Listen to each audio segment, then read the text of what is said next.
Praise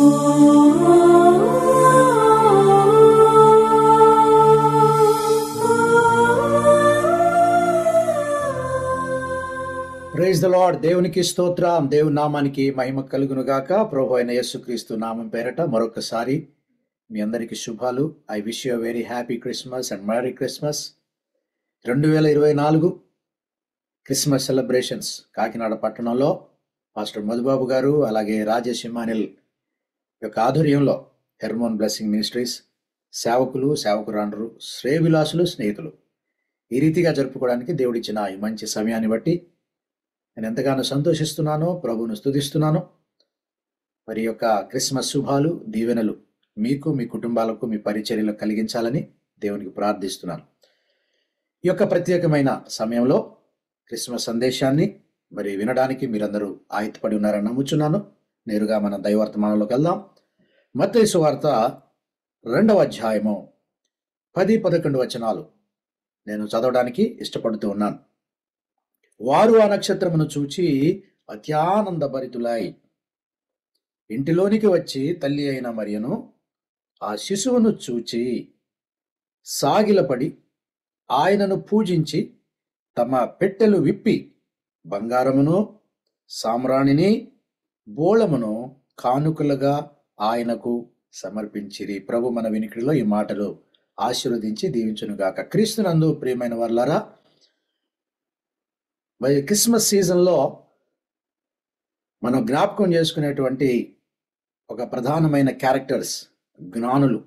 నక్షత్రము చేత తూర్పు దేశము నుండి నడిపించబడి యేసును ఆరాధించినటువంటి జ్ఞానులను మనం తప్పక విధిగా జ్ఞాపకం చేసుకుంటూ ఉంటాం.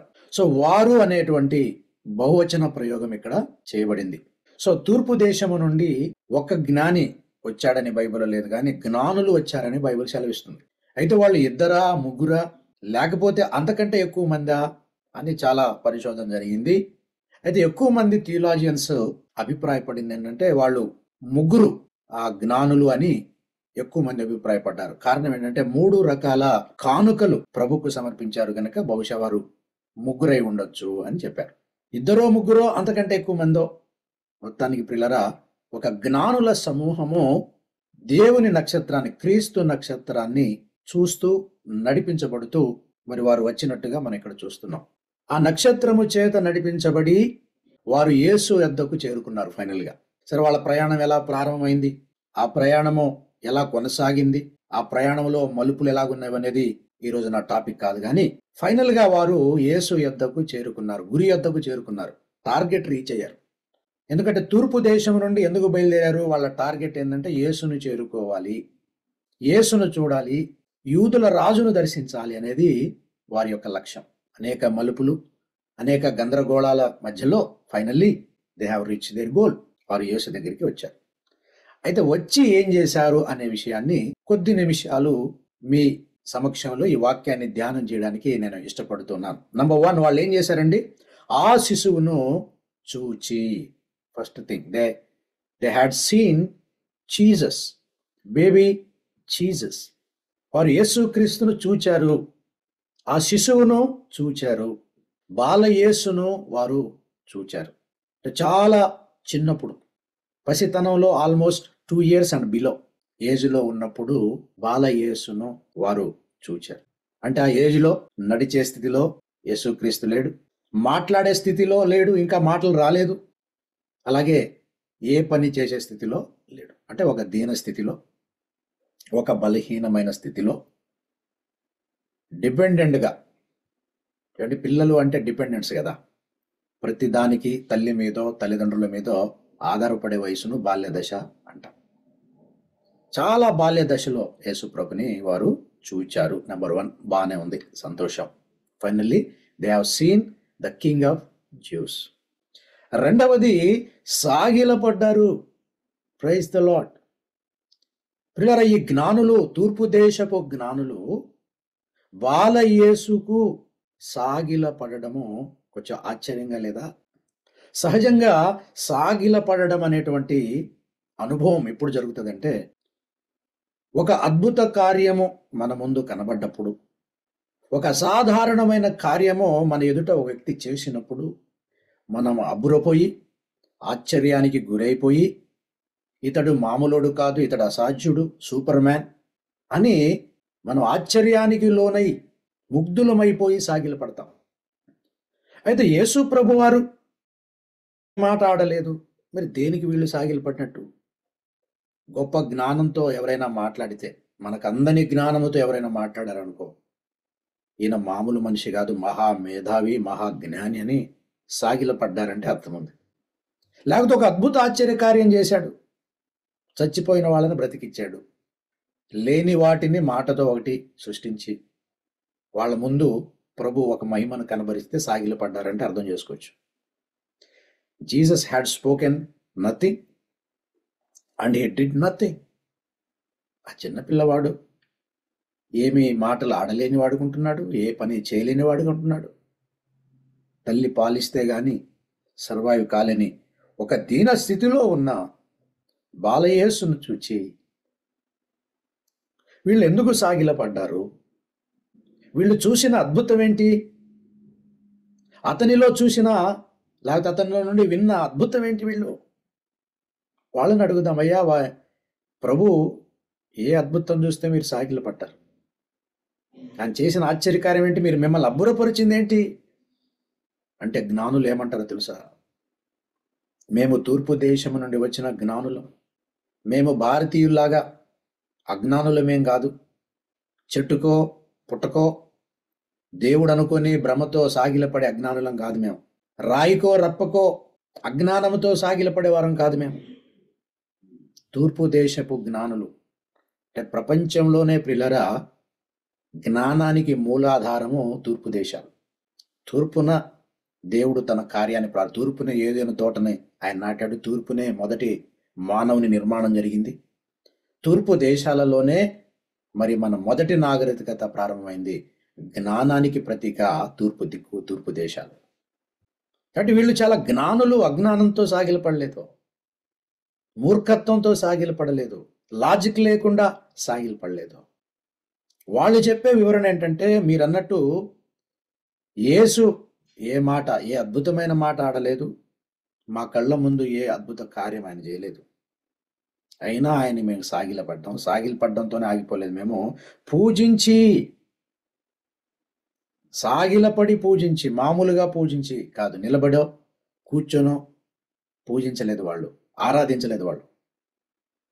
సాగిలపడి పూజించారు, సాగిలపడి ఆరాధించారు. ఎందుకంటే వాళ్ళ దృష్టిలో యేసు అనే ఒక వ్యక్తి పుట్టడమే ఒక అద్భుతం. The birth of Jesus it self is a miracle. ఆయన మాట్లాడితే అద్భుతం కాదు, ఆయన ఏదో కార్యం చేస్తే అద్భుతం కాదు, అసలు ఆయన పుట్టడమే ఒక అద్భుతం. ఈయన పుట్టడమే ఒక ఆశ్చర్య కార్యం.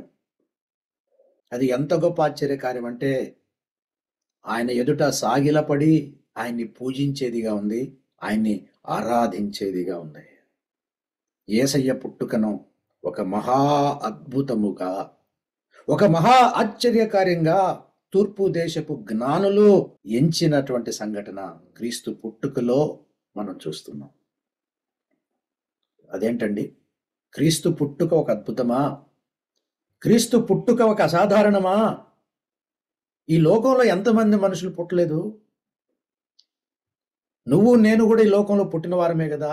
వేరు ప్రియుని కన్నా నీ ప్రియుని విశేషమేమన్నట్టుగా ఎంతమంది పుట్టడంలో లేని ఆశ్చర్యం యేసు పుట్టుకలో ఏముంది? What is the miracle behind the birth of Jesus అని ఆలోచిస్తే ప్రియులారా, మరి జ్ఞానులు గ్రహించినటువంటి విషయాలు ప్రియులారా మీ ముందు అన్ని నేను చెప్పలేను, కానీ సమయభావాన్ని బట్టి 1-2 విషయాలు మీ ముందుంచే ప్రయత్నం చేద్దాము. దాన్ని బట్టి క్రిస్మస్ ఆరాధన అనగా క్రీస్తు యొక్క ఆరాధన వారితో కూడా కలిసి ఈరోజు మనం చేద్దాం. వారి కారణాలతో మనం క్రీస్తుని ఆరాధన చేద్దాం. అందులో మొట్టమొదటిది మత్తయి సువార్త 2వ అధ్యాయము పిల్లల 2వ వచనంలో తూర్పు దేశపు జ్ఞానులు యెరూషలేముకొచ్చి ఏమడుగుతున్నారో చూడండి. యూదుల రాజుగా పుట్టినవాడు ఎక్కడున్నాడు? తూర్పు దిక్కున మేము ఆయన నక్షత్రమును చూచి ఆయనను పూజింపవచ్చితిమి. నంబర్ 1, ఆయన నక్షత్రాన్ని మేము చూచాము. ఏమంటే నక్షత్రం అనే మాట మనది కొత్త కాదు. పొద్దు కుంగినాక రాత్రి వేళ ఎవరు ఆకాశం తట్టు చూసినా కూడా మనకి ఎన్నో ఇన్యూమరస్ స్టార్స్ మనకు కనిపిస్తాయి. దేవుడు ఆకాశంలో జ్యోతులను ఆయన నిర్మించాడు. పగలు నేలుటకు సూర్యుని నిర్మించాడు. రాత్రి నేలుటకు చంద్రుణ్ణి, నక్షత్రాలను దేవుడు నిర్మించాడు. ఎన్ని నక్షత్రాలు చూస్తుంటామండి మనం. దావీదు అన్నాడు, నీవు కలగజేసిన సూర్యచంద్ర నక్షత్రాలను చూడగా. దావీదు రాత్రిపూట నక్షత్రాలు చూస్తాం, నువ్వు చూస్తావు, నేను చూస్తాం. నక్షత్రం అంటే ఏంటో మాకు తెలియదండి, జీవితంలో ఎప్పుడు చూడలేదండి అన్నవాళ్ళు మళ్ళీ ఎవరు ఉన్నారా? సర్వసాధారణంగా నక్షత్రాలను చూస్తుంటాం, ఎన్నో నక్షత్రాలను చూస్తుంటాం. అయితే ఈ జ్ఞానులు చూసిన నక్షత్రము నీవు నేను చూసినటువంటి సాధారణ నక్షత్రం కాదు. అప్పటిదాకా లేని నక్షత్రము, మనం ఎవరమో చూడని నక్షత్రము, వారికి మాత్రమే కనిపించిన నక్షత్రము. పిల్లల, దేవుడు 2 పనులు చేశాడని బైబిల్ సెలవిస్తుంది. ఆయన చేసినటువంటి 2 పనులు నక్షత్రాల విషయంలో ఏం చేశాడనే మాట ఒకసారి చూద్దామా? ఆ కీర్తనల గ్రంథం ఒకసారి మీరు దయచేసి 147వ కీర్తనలో రావాల్సిందిగా ప్రేమతో మిమ్మల్ని కోరుతున్నాను.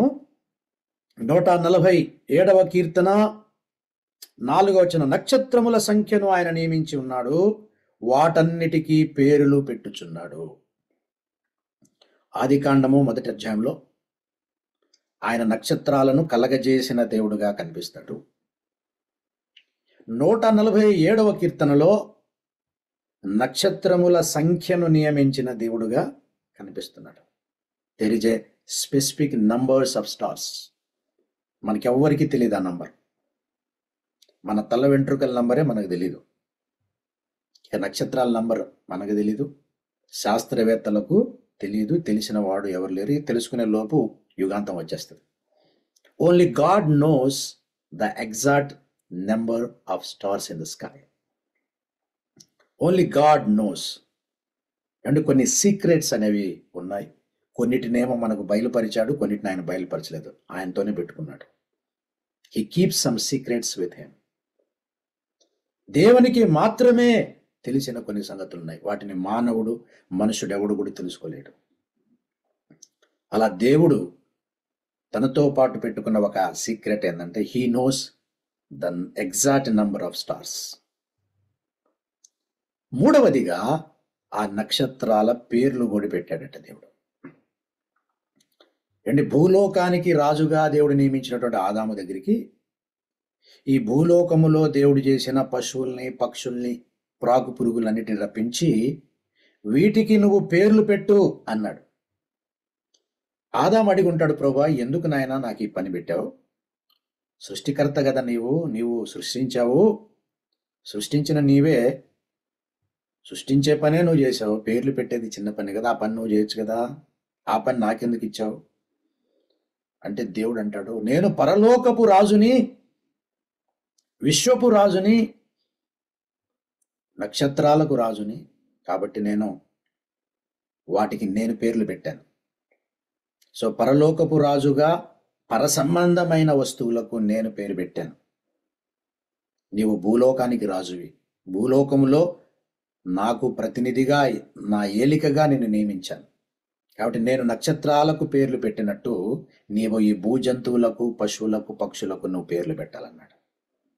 ఇక్కడ భూమి మీద ఆదాము పేర్లు పెట్టడము వాస్తవంగా దేవునికి రిప్రజెంట్ చేయడము.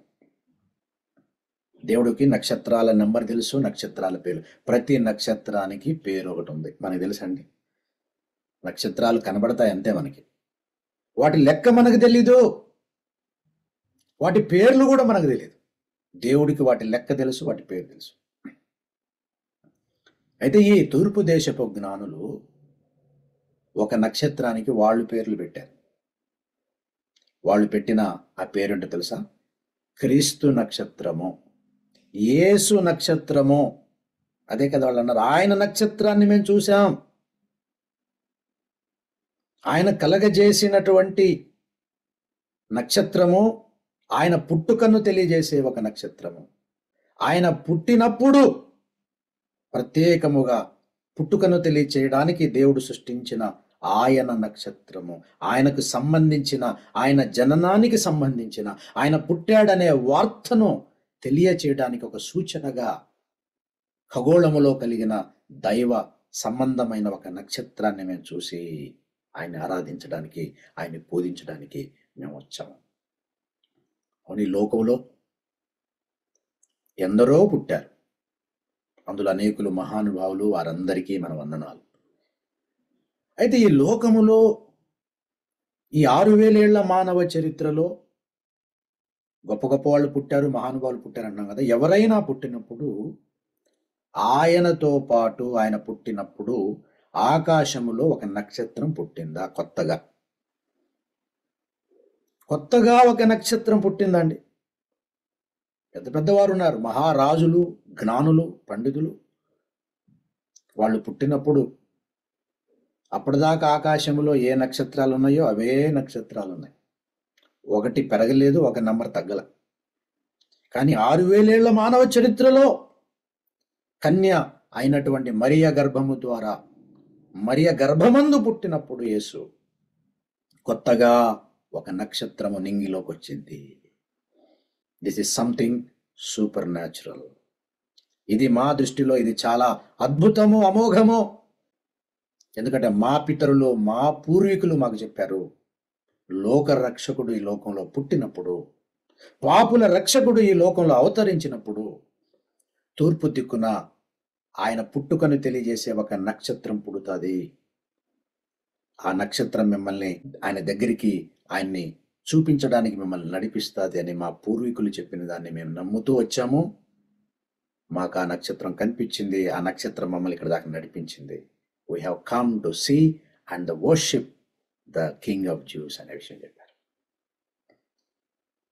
కాబట్టి బాలయేసును చూసి వాళ్ళు ఎందుకు సాగిలపడి ఆయన స్తుతించారు, ఆరాధించారంటే ఈయన పుట్టినప్పుడు, ఈయన అందరిలాంటి వాడు కాదు, ఈయన పుట్టినప్పుడు నక్షత్రం ఒకటి కొత్తగా నింగిలో పుట్టింది. అది మామూలు విషయమా చెప్పండి? అది మామూలు విషయం చెప్పండి? అద్భుతం కాదా? ఆశ్చర్యం కాదా? నంబర్ 1, జ్ఞానులు గ్రహించినటువంటి మరొక సత్యం ఏంటంటే, ఈ లోకంలో ఎందరో పుట్టారని మనం చెప్పాం కదా. ఎవరైనా సరే స్త్రీ యందు మాత్రమే పుట్టారా?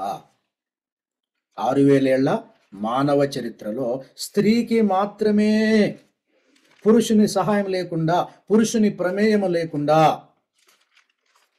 ఎవరైనా పుట్టారా? పుట్టిన చరిత్ర ఎవరికైనా ఉందా అనే విషయం ప్రియులారా ఆ యొక్క జ్ఞానులు గ్రహించారు. గలతీ పత్రిక 4వ అధ్యాయము 4-5 వచనాలలో ఆయన స్త్రీ యందు పుట్టాడనే వాక్యం సెలవిస్తాం. రండి, మనందరం కూడా స్త్రీకి పుట్టిన వారమే, కానీ పురుషుని సాయం లేకుండా ఏ స్త్రీ కూడా ఈ లోకంలో ఎవరిని కనలేదు. With the partnership of man any women can give birth to a child. But there was only one women in the history of mankind who was conceived without partnership, without involvement, without any help of a man, by the Holy Spirit.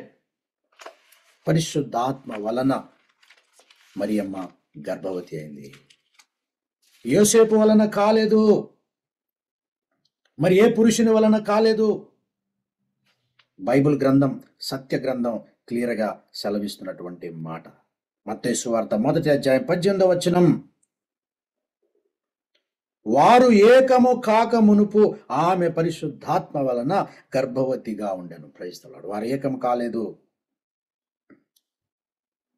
వారికి అసలు వివాహము కాక ముందే గర్భవతి అయింది. ఏమంటే వివాహమయ్యి వాళ్ళకి first night అంటే వారు ఏకము కాక ముందు, అంటే శారీరక ధర్మం వాళ్ళు చేయకముందు అని కాదు. అసలు మనకి యోసేపు కథ తెలుసు కదా, ఎంగేజ్మెంట్ అయింది, ఇంకా మ్యారేజ్ అవ్వలే. మ్యారేజ్ కోసం ఎదురు చూస్తుండగా, మ్యారేజ్ న్యూస్ కోసం ఎదురు చూస్తుంటే ప్రెగ్నెన్సీ న్యూస్ వచ్చింది ఆయనకి. ఇక్కడ రహస్యంగా ఆమెను విడనాడని ఉద్దేశించాడు, వదిలించుకుందాం అనుకున్నాడు. అయితే కలలో దేవుడు తన దూతను పంపి యోసేపుకు సత్యాన్ని బయలుపరిచాడు. నీవు ఊహించినట్టు, నువ్వు అపార్థం చేసుకున్నట్టు ఆమె పాపం చేసో, మరొకరితో సంసారం చేసో, మరొకరితో తప్పుడు పనులు చేసో గర్భం తెచ్చుకోలేదు. ఆమె పరిశుద్ధాత్మ వలన గర్భం ధరించింది. ఆమె ఒక పరిశుద్ధ మానవునికి పరిశుద్ధమైన శిశువును మోస్తా ఉంది అని దేవుడు తన చిత్తాన్ని, తన కార్యాన్ని యోసేపుకు బయలుపరిచినప్పుడు యోసేపు మారు మనసు పొంది క్షమాపణ పొందుకొని దేవుని దగ్గర ఆమెతో కలిసి ఆమెను చేర్చుకొని యేసును కను వరకు ఆమెను కూడుకుండినని బైబిల్ సెలవిస్తుంది. పిల్లలు గమనించండి, వై జీసస్ ఈజ్ స్పెషల్. ఆయన ఒక్క మాట కూడా ఆడలేదు, ఒక అద్భుతం చేయలేదు, అయినా ఆయనే ఒక అద్భుతముగా. ఎందుకు జ్ఞానులు ఎంచారు, సాగిలపడ్డారు, ఆయన స్తుతించారంటే, నెంబర్ 1, ఆయన పుట్టినప్పుడు మాత్రమే తీర్పు దిక్కున కొత్తగా ఒక నక్షత్రం పుట్టింది. ఎవరు పుట్టినప్పుడు కొత్తగా ఒక నక్షత్రం ఖగోళలో రాల, అంతరిక్షంలో పుట్టల. నెంబర్ 2, ఆయన మాత్రమే స్త్రీకి పుట్టాడు. అంటే ఈ పుట్టినవాడు మామూలు వ్యక్తి కాదు. ఈయనెవరో తెలుసా? లూకాసు వార్త మరి 1వ అధ్యాయం 35వ వచనం, పుట్టబోవు శిశువు పరిశుద్ధుడు. హల్లెలూయా. సాగిలు పడాల్సిన ఇంకొక విషయం అండి, ప్రభుని ఆరాధించాల్సిన మరొక విషయం. ఒకటి, ఆయన పుట్టినప్పుడు నక్షత్రం పుట్టింది. రెండవది, కన్యక ఈ లోకంలో, ఈ లోక చరిత్రలో గర్భవతి ఎప్పుడు కాల, ఒక బిడ్డను కన్ల, కన్య జన్మనిచ్చిన కుమారుడిన. మూడవది, పుట్టినటువంటి శిశువు పరిశుద్ధుడు, holy child. Praise God. Everyone was a child once upon a time. ఈ లోకంలో పుట్టిన ప్రతి ఒక్కడు ఒకప్పుడు శిశువే కదండి. నువ్వు కూడా శిశువు, నేను కూడా ఒకప్పుడు శిశువే. కానీ మనం ఎవరం కూడా పరిశుద్ధ శిశువులం కాము. యేసు ఒక్కడే పరిశుద్ధ శిశువు. You know why Jesus is the holy child? Because there was no sin in Jesus. అంటే అర్థం ఏంటి? మనందరము కూడా పుట్టినప్పుడే మనలో పాపమున్నది. ఏమంటే, మన ద్వారా పాపము జరగడం అనగా క్రియా పాపం వేరు, మనలో పాపం ఉండడం అనగా జన్మ పాపము, స్వభావ పాపం ఉండడము వేరు. మనము పుట్టినప్పుడే, ఇంకా పుట్టక ముందే, తల్లి గర్భములో ఉన్నప్పుడే, మన అవయవాలు నిర్మాణం అవుతున్నప్పుడే, మనకు కాళ్ళు చేతులు సహజంగా ఎలాగా వచ్చాయో మనలో ఆదాము యొక్క పాప స్వభావము, ఆది మానవుని యొక్క పాప స్వభావము ప్రతి మానవుడిలో రక్తము ద్వారా ప్రవహిస్తా వచ్చింది. అలాగా ఈ లోకంలో పుట్టిన వారందరూ పాపులే, పాపులైన శిశువులే, పాప శిశువులండి ఈ లోకంలో ఎవరైనా సరే. No matter who you are, పాప శిశువులు. కానీ యేసుక్రీస్తు ఒక్కడే పరిశుద్ధ శిశువు, the holy child. That's why they are just kneeling down and praising and worshiping him. The only holy child in the human history. Because there is no sin in Jesus. ఏమండి, యోహాను భక్తుడు ఏమన్నాడు ఒకసారి చూద్దామా? ఏమండి, యోహాను రాసిన మొదటి పత్రిక 1వ అధ్యాయము 8వ వచనంలో ఏమన్నాడంటే, మనము పాపము లేని వారమని చెప్పుకొనిన ఎడలా. గమనించారు ఇక్కడ, మనము పాపము లేని వారమని చెప్పుకొనిన ఎడల మనల్ని మనమే మోసపుచ్చుకుందుము. అంటే మనల్ని మనం మోసపుచ్చుకోకుండా మనల్ని మనం బాగు చేయాలంటే ఏం ఒప్పుకోవాలి? మనం పాపము లేని వారము అని అనొద్దు. మనం పాపము కలిగిన వారము మనము అన్నాడు. అందులో యోహాను కూడా ఉన్నాడు. అవును, యోహాను పాపే పరిశుద్ధుడా? ఆయన పాపాలు క్షమించబడ్డాయి లేదా? యేసు ప్రభు అపోస్తలుడు కదా, ప్రియ శిష్యుడు కదా, అత్యంత సమీప యేసయ్య గుండె చొప్పుడు ఇన్న యోహాను కదా. అంటున్నాడు ఆయన, నేను పాపము లేదని చెబితే నన్ను మోసపుచ్చుకుంటాను. ఈరోజు చాలా మంది మిమ్మల్ని మీరు మోసపుచ్చుకుంటున్నారు.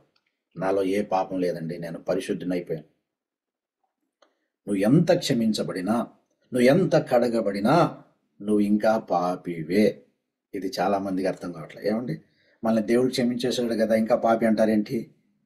మనల్ని దేవుడు కడిగేశారు కదా ఇంకా పాపి అంటావేంటంటే, ఎస్, నువ్వు ఎంత కడగబడ్డా, ఎంత క్షమించబడ్డా, as long as you are in the body you are sinner. ఎందుకో నేను తర్వాత చెప్తాను. ఇంకొక వచనం చూస్తాను. ఇక్కడ 10వ వచనం చూడండి. మనము పాపము చేయలేదని చెప్పుకునేడుల. పాపము చేయడం వేరు, పాపం ఉండడం వేరు. ఇక్కడ పాపము చేయడం అనేది ఆయన క్రియాపాపం గురించి మాట్లాడుతున్నాడు. పాపము లేదు అనేది పాప స్వభావము, జన్మ పాపం గురించి మాట్లాడుతున్నాడు. పాప స్వభావం అనేది ఈ శరీరంలో మనం ఉన్నంత కాలం అంతా ఉంటుందండి. నువ్వు క్షమించబడ్డావు అంటే నీకు ఇప్పుడు పాపంతో పోరాటం లేదా? నీ దేహంతో పోరాటం లేదా? నీకు ఆత్మ శరీరానికి, శరీరం ఆత్మ ఒకదానికొకటి వ్యతిరేకంగా పోరాడుతుంది. ఈ పోరాటం ఎప్పుడు దాకా ఉంటుంది? బాప్తిజం పొందేదాకా ఉంటుందా? పరిశుద్ధాత్మ పొందేదాకా ఉంటుందా? సేవలో లేకపోతే భక్తులో ఒక 50 ఏళ్ళు అయ్యేదాకా ఉంటుందా? ఈ దేహంలో ఉన్నంత కాలం పాపంతో పోరాటం ఉంటుంది. ఎందుకంటే ఈ దేహంలో పాప నియమం అనేది ఉన్నది. దాన్నే స్వభావ పాపము.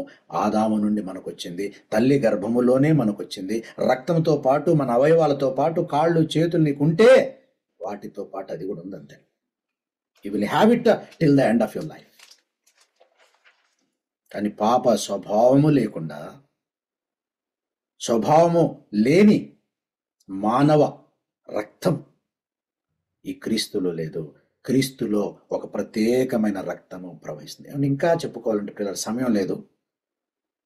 అసలు యేసు క్రీస్తు మొత్తం స్పెషల్ అండి. ఆ బేబీ అదంతా వెరీ వెరీ వెరీ స్పెషల్. మనలాంటి బేబీ అయితే ఇంత వ్యవహారం ఎందుకు జరుగుతుందండి బాబు? నక్షత్రం ఏంటి, జ్ఞానులు ఏంటి, ఈరోజు లోక సంబరాలు ఏంటి? అందరిలాంటి మనిషి యేసు అయితే ఇంతమంది ఇలా ఆరాధించడం ఏంటి? ప్రపంచమంతటి ఈరోజు పండుగ చేయడం ఏంటి? ఎన్నో లోతైన విషయాలు పిల్లలు దాంట్లో ఉన్నాయి. I have no time to explain you all those things. ఒక విషయం చెప్తాను. This baby has everything special. Number 1, his body is very special. His birth is special because he was born of virgin and without sin అని చెప్పాను నేను. His body is very special. Hebrew పత్రిక 10వ అధ్యాయము 5వ వచనంలో రాయబడినటువంటి మాట ఒకసారి మనం చూద్దాం ప్రియులారా. 5వ వచనంలో 2వ భాగం చూస్తే, నాకొక శరీరమును అమర్చి తిని. I'm not going in details because it takes more time. అండి, మరియా గర్భంలోకి రాకముందు, పరలోకము నుండి మరియా గర్భంలోకి ప్రవేశించక ముందు ప్రభు మాట్లాడుతున్నాడు ఇక్కడ. నాకొక శరీరమును మరియా గర్భములో నా కోసము అమర్చితివి. God specially designed a body in the womb of virgin Mary. His body is very special. It's the body that Jesus took is not just like your body and my body. మానవ శరీరమే కానీ దేవుని చేత ప్రత్యేకముగా తయారు చేయబడిన మానవ శరీరము. ఇక్కడ మట్టితో చేయబడినటువంటి మానవ శరీరం లాగా యేసుక్రీస్తు యొక్క శరీరాన్ని తండ్రి అయిన దేవుడు ప్రత్యేకంగా నిర్మాణము చేశాడు. నెంబర్ 1. నెంబర్ 2, ఆయన పరిశుద్ధ శిశువు. ఏ కారణాన్ని బట్టి అంటే, ఈ శిశువులో ప్రవహిస్తున్నటువంటి రక్తము ఆదాము రక్తము కాదు, యోసేపు రక్తం కాదు, లేకపోతే మరియ రక్తం కాదు. ఇన్ టోటాలిటీ ఇది మానవ రక్తము కానే కాదు. ఈ బాలయేసులో ప్రవహిస్తున్న రక్తం, is carrying the holy blood of God.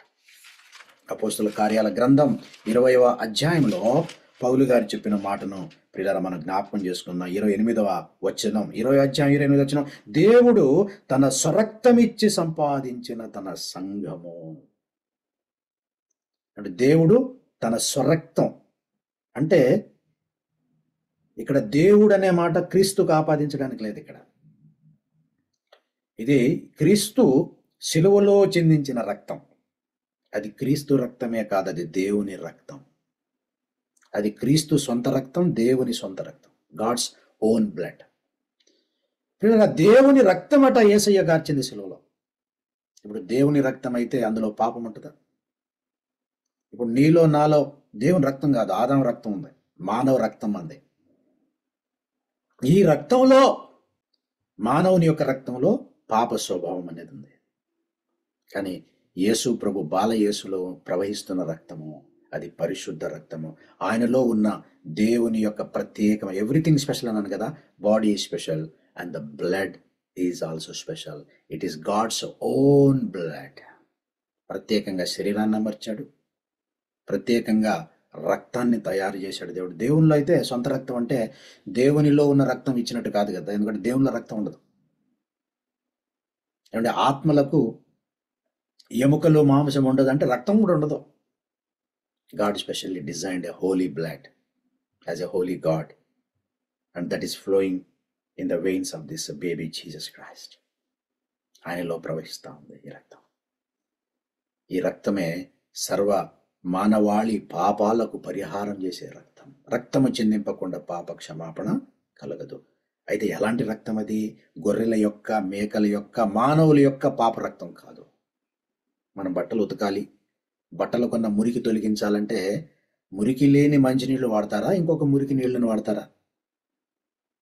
అలా పాపాలు పోవాలంటే, పాపాలను కడగాలంటే, పాప పరిహారం కావాలంటే, మనుషులు స్వర్గప్రాప్తి పొందాలంటే పాపము లేని పరిశుద్ధ రక్తము చిందింపబడాలి. అలా చిందించడానికి ఆ దేవుడే మానవుడై దేవ రక్తాన్ని తనలో ధరించుకొని పరిశుద్ధ శిశువుగా పుట్టిన ఒక మహా అద్భుతం ఇది. యోహాను సువార్త 1వ అధ్యాయము 14వ వచనం జ్ఞానులు గ్రహించిన మహాసత్యం. యోహాను 1:14 ఆ వాక్యము శరీరము ధరించి ఉన్నది. ఈ బాలయేసు ఈ శరీరం ఉందే, ఈ శరీరము పైకి కనిపిస్తూ ఉంది మనకి, కానీ ఈ శరీరాన్ని ధరించుకొని ఉన్న లోపల ఆత్మ ఉంది కదా, అది మనలాంటి మానవాత్మ కాదు. ఆ వాక్యము ఈ శరీరాన్ని, ఈ మరియమ్మ గర్భములోని శరీరాన్ని, దేవుడు ప్రత్యేకంగా అమర్చిన శరీరాన్ని ధరించుకుంది. ఆ వాక్యం అంటే ఏ వాక్యం అండి? 1వ వచనం, దేవుని యొద్ద ఉన్న వాక్యం, దేవుడై ఉన్న వాక్యం, the word of God. The God himself took on flesh. ఆత్మస్వరూపి అయిన దేవుడు మానవాళి కొరకు రక్తం చెందించడానికి, మానవాళికి మోక్షాన్ని ప్రసాదించడానికి, విమోచన కలిగించడానికి ఆ సర్వశక్తిమంతుడైన దేవుడు, ఆ సర్వాంతర్యామి దేవుడు, సర్వమునకు కారణభూతుడైన దేవుడు తన్ను తాను తగ్గించుకొని రిక్తుడై ఖాళీ చేసుకొని ఈ దీన శరీరాన్ని ధరించుకొని మన మధ్య అవతరించింది. ఇది మహా అద్భుతం. అది మామూలు బేబీ కాదు, ఇది ఒక మహా అద్భుతం.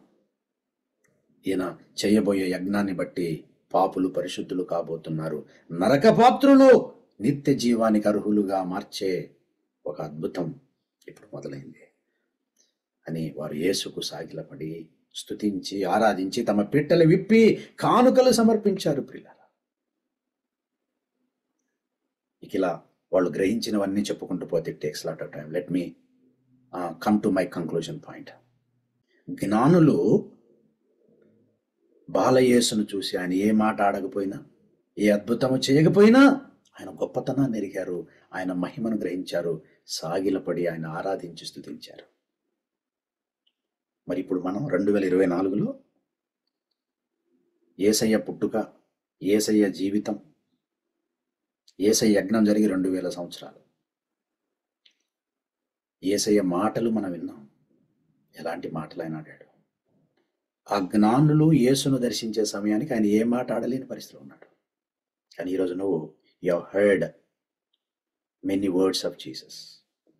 జ్ఞానులు చూసే సమయానికి యేసయ్య అద్భుతం చేయలేని స్థితిలో ఉన్నాడు. కానీ యూ హ్యావ్ సీన్, ఆయన శరీరధారిగా ఉన్నప్పుడు చేసిన అద్భుతాలను బైబిల్ ద్వారా తెలుసుకున్నావు. నీ వ్యక్తిగత జీవితాల్లో యేసయ్య చేసిన అద్భుతాలను చూడలేదా? కానీ ఈరోజు మనం సాగిలపడట్లా, ఈరోజు మనం పూజించట్లా, ఈరోజు మనం ఆయన ఆరాధించట్లా, ఈరోజు మన కానుకలేయట్లా. ఎంత సిగ్గుచేటండి.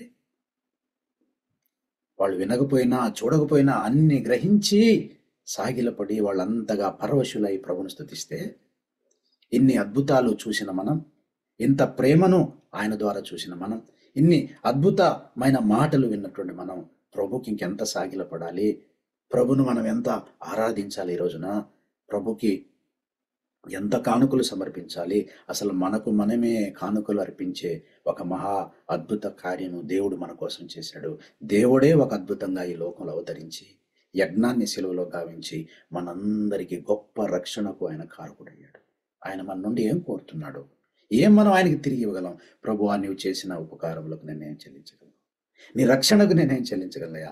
నిన్ను స్తుతించడం తప్ప, నేను ఆరాధించడం తప్ప నీకు ఇవ్వడానికి నా దగ్గర ఏ కానుక లేదయ్యా. నన్ను నేనే నీకు కానుక అర్పించుకుంటాను ప్రభు అని ఆయన మహిమను తలపోసుకుంటూ, ఆయన త్యాగాన్ని మనం తలపోసుకుంటూ, నీ పట్ల నా పట్ల ఆయన క్రిస్మస్ రోజు వెల్లడిపరిచిన ప్రేమను మనం ఒక్కసారి మననం చేసుకుంటూ రండి, మనం సాగిలపడుతూ ఆయన్ని పూజిస్తూ, ఆయన్ని స్తుతిస్తూ, ఆయన్ని మనం ఆరాధిద్దాం.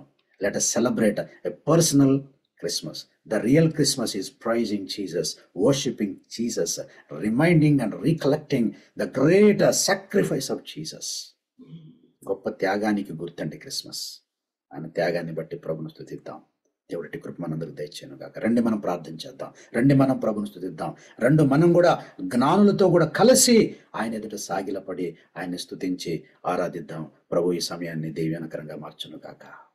ఆమేన్.